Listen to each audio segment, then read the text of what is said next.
উপজেলা নির্বাচন অফিসে যে ঘটনাটি ঘটেছে, তো সেই ঘটনার প্রেক্ষিতে আমাদের ঊর্ধ্বতন কর্তৃপক্ষের পরামর্শক্রমে আমরা আমাদের যে উপজেলা নির্বাচন কর্মকর্তা আছেন গোপালপুরের, তিনি বাদী হয়ে গোপালপুর থানায় একটি মামলা দায়ের করেছেন।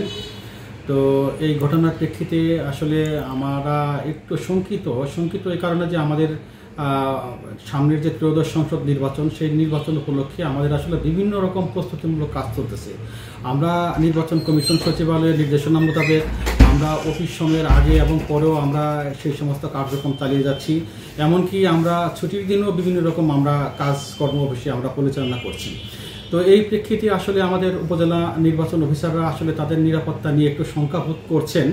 তো তারা চাচ্ছেন যে এই নির্বাচন উপলক্ষে যদি অফিসগুলোতে একটু নিরাপত্তা ব্যবস্থা রাখা হয়, যদি কোনো আনসার নিয়োগ করা হয় কিংবা কোনো রকম আইন শৃঙ্খলা বাহিনীর একটা সহযোগিতা অফিসে সবসময় থাকে, তাহলে আমরা নির্বিঘ্নে এবং নিরাপদে এই ত্রয়োদশ সংসদ নির্বাচনের সকল প্রস্তুতিমূলক কাজ আমরা আরও সুন্দরভাবে করতে পারব।